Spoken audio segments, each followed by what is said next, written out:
Welcome to the my-moo.com podcast. My-moo.com is your source for information on James Churchward and his theories of the lost continent of Mu.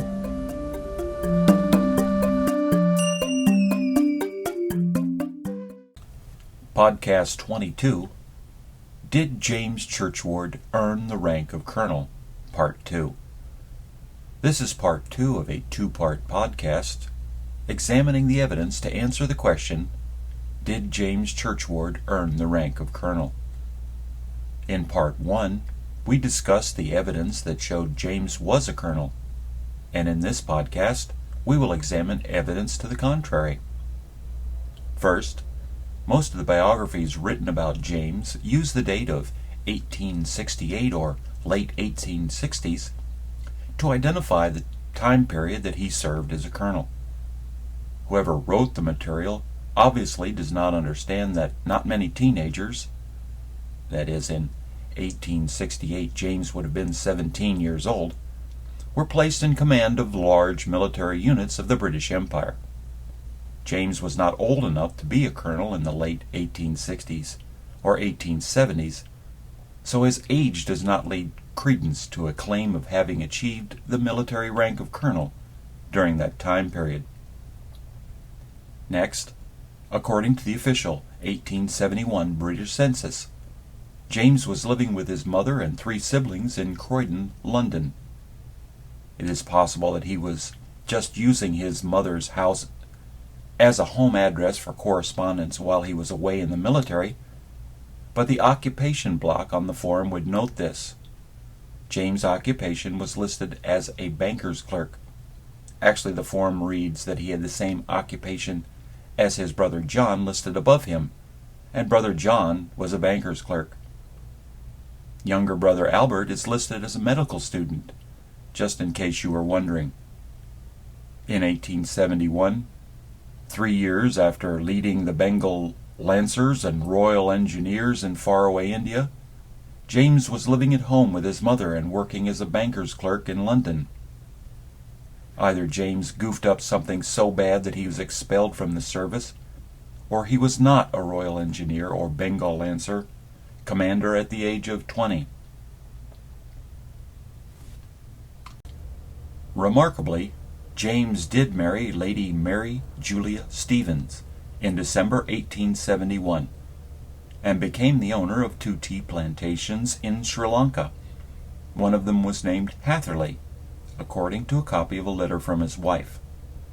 In September of 1872, my grandfather, James Alexander, was born in Colombo, Sri Lanka. During the next 7 or so years, James lived and worked on his tea plantations, where he may have served in the local militia, but not in the regular forces. In the official 1881 British census, James' occupation is listed as an East India planter. James' departure from Sri Lanka was accomplished by boarding a native schooner, using a disguise and slipping away at night, according to an account in his own handwriting dated September 5, 1881. Because he escaped custody to take his cruise, it was unlikely that he might be a suitable candidate for the British military. While wanted by Sri Lankan and other British authorities, he might have traveled incognito for the next few years in the Pacific. I believe that enough evidence has been presented to show that James Churchward did not have the time necessary to be in the military and rise to the rank of colonel. My correspondence with the British Library, which holds all the records from the British Empire in India, reveals that no one with the name James Churchward served in the military in India. There were other Churchwards, but none with the name James. Of course, rumors from an unimpeachable source that he served in some secret intelligence service and had his official records purged could explain the lack of documentation. On the other hand, a more reasonable explanation is that the rumor was fabricated to bolster James' reputation and explain away the lack of records about his military service. I can surmise that the ultimate aim of this subterfuge is to sell books. For the record, I do not have a financial interest in the sale of his books, and I am only interested in the truth. Another piece of solid evidence against James using the title Colonel is in the form of a letter between James' wife, Mary, and James' brother, George Gould Churchward, dated May 14th, year unknown. In part, she states, "He is no more a colonel than you are, and of course he has never been in the army except as a volunteer. And when I came to this country in 1889, I heard to my astonishment that he claimed to be a British military officer. He dropped that and stuck a CE after his name." To be fair, James did have cousins in the British military. For instance, Brigadier General Paul Rycott Stanbury Churchward, 1858 to 1935, had a distinguished military career and served in India, Ceylon, and Africa. After being wounded at Gallipoli, he developed dysentery and retired in 1917. Paul's son, Captain Paul Rycott de Shortish Churchward, 1907 to 1981, also had a distinguished military career. He is known for his participation in the 1931 to 1932 expedition to central Brazil to find Colonel Percy Fawcett. In summary, I believe that the evidence shows that James Churchward was not a colonel in the British Army, and the use of the title was unearned.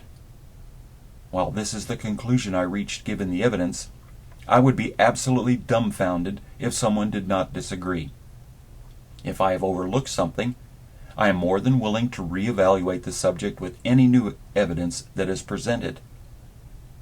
On the other hand, James, as a showman, needed the title to create the atmosphere and keep his audience enthralled. At the end of the day, if James used the title to bolster his presentation and sell himself to make a living, then who am I to judge him? I already know the truth. Does it change his message?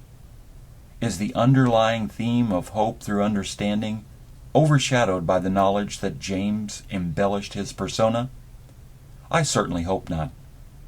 Anything that gets people away from conflict and confrontation and towards dialogue should be a positive contribution. Essentially, James' theory was that we all came from the same place, and we are all the same people, and we need to find a way to get back to that realization. In this day and age, is that a bad thing? Whatever your ethnicity, national identity, or religious or unreligious background, can we recognize our shared human condition? Can we agree to be more tolerant of that which we don't understand until we understand it? And agree to be less tolerant of behaviors that push people apart? I'm not advocating everyone sit in a circle, hold hands, and sing Kumbaya, but goodness gracious, can't we have a civil discourse? I'm climbing off my soapbox now. Thanks for listening, and have a great day.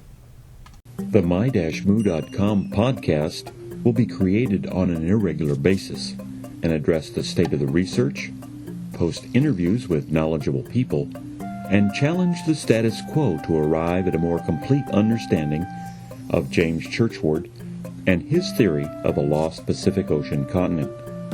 Please check back frequently at my-moo.com or join our mailing list to keep up to date on our progress and join the discussions. This production, copyright 2010 by Churchward & Company, all rights reserved.